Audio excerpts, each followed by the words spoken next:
Sales follow up എന്നാൽ വെറുതെ കസ്റ്റമറെ വിളിച്ച് ക്യാൻവാസ് ചെയ്യുന്നതല്ല, മറിച്ച് പ്രൊഡക്റ്റിനെ കുറിച്ച് കസ്റ്റമർക്കുള്ള അറിവ് വർദ്ധിപ്പിക്കുന്ന രീതിയിലുള്ള വാല്യൂ അഡീഷൻ നൽകുകയാണ് എന്നുള്ളത് നമ്മൾ പഠിച്ചു. പക്ഷേ അപ്രകാരം ചെയ്യുമ്പോഴും ഒരു കാര്യം മറന്നു പോകരുത്, നമ്മുടെ അൾട്ടിമേറ്റ് എയിം ഈ പ്രൊഡക്റ്റ് വിൽക്കുക എന്നുള്ളതാണ്. അവിടെ നമുക്കൊരു കാര്യം കൂടി ചെയ്യാം. നമ്മൾ വാല്യൂ അഡീഷൻ്റെ ഒപ്പം ഒരു കാര്യം കൂടി ചെയ്യണം. നമ്മുടെ പ്രോഡക്റ്റിനെ കുറിച്ചുള്ള കസ്റ്റമറുടെ ചില ധാരണകളുണ്ട്. കസ്റ്റമർക്ക് നമ്മുടെ പ്രൊഡക്റ്റ് മൂലം എന്തെല്ലാം ചെയ്യാമെന്നുള്ളതിനെക്കുറിച്ച് കസ്റ്റമർക്കൊരു ധാരണ ഉണ്ടാവും. പക്ഷെ അത് പൂർണ്ണമായ ധാരണയായിക്കൊള്ളണം എന്നില്ല.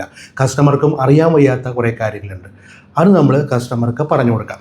ഉദാഹരണമായിട്ട് നമ്മുടെ പ്രൊഡക്റ്റ് കസ്റ്റമറുടെ ബിസിനസ്സിന് ആവശ്യമായ ഒരു ടൂൾ ആണെന്ന് കരുതുക. ആ ടൂൾ മൂലം കസ്റ്റമറും പണമുണ്ടാക്കുകയല്ലേ അല്ലേ? അങ്ങനെ കസ്റ്റമറെ പണമുണ്ടാക്കാൻ നമ്മൾ സഹായിക്കുക, അങ്ങനെ ഒരു പ്രവൃത്തിയുണ്ട്. ഇനി നമ്മുടെ പ്രൊഡക്റ്റ് കസ്റ്റമറുടെ ഒരു പെയിനെ ദൂരീകരിക്കുന്ന പ്രൊഡക്റ്റാണെന്ന് കരുതുക.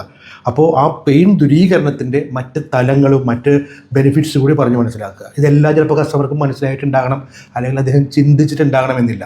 അദ്ദേഹത്തിനൊരു പ്ലഷർ കിട്ടുന്ന പ്രൊഡക്റ്റ് ആണെങ്കിൽ ആ പ്ലഷറിൻ്റെ കസ്റ്റമർ കണ്ടിട്ടില്ലാത്ത മേഖലകൾ കൂടി വിവരിക്കുക. ആ കസ്റ്റമർക്ക് അത് വാങ്ങാൻ ഒന്നുകൂടി താല്പര്യം ഉണ്ടാവും. ശരിയല്ലേ? ഇങ്ങനെയൊക്കെ വരുമ്പോഴാണ് സെയിൽസ് ഒരു നോബിൾ പ്രൊഫഷനായി മാറുക. ആക്ച്വലി ഇവിടെ നമ്മളൊരു വിൻ വിൻ വിൻ സിറ്റുവേഷനാണ് ക്രിയേറ്റ് ചെയ്യുന്നത്. നമ്മളുടെ പ്രോഡക്റ്റ് നമ്മൾ വിൽക്കുമ്പോൾ ആ വിൽപ്പനക്കാരന് തീർച്ചയായിട്ടും അതിലൊരു ബെനിഫിറ്റ് ഉണ്ട്.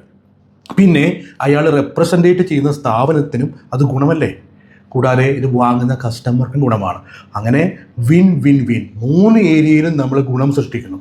3 ഏരിയയിലും നമ്മൾ ചെയ്യുന്നത് പുണ്യപ്രവൃത്തിയാണ്. അപ്പോഴാണ് ശരിക്കും ഇതൊരു ഗ്രേറ്റ് പ്രൊഫഷനായിട്ട് മാറുന്നത്. അടിസ്ഥാനപരമായിട്ട് അങ്ങനെ മാറാനായിട്ട് ഒരു സെയിൽസ് പേഴ്സൺ ചെയ്യേണ്ടത് കസ്റ്റമറെ സ്വയം കാണാനായിട്ട് നമ്മളെ പഠിപ്പിക്കുകയാണ്.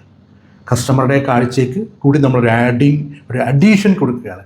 കസ്റ്റമർക്ക് മനസ്സിലാകാത്ത കാര്യങ്ങൾ പറഞ്ഞു കൊടുത്തുകൊണ്ട് കസ്റ്റമറെ സ്വയം പല തിരിച്ചറിവുകളിലേക്ക് നമ്മൾ നയിക്കുകയാണ്. അപ്പോൾ നമ്മുടെ പ്രൊഫഷനും നോബിൾ പ്രൊഫഷനായി മാറും.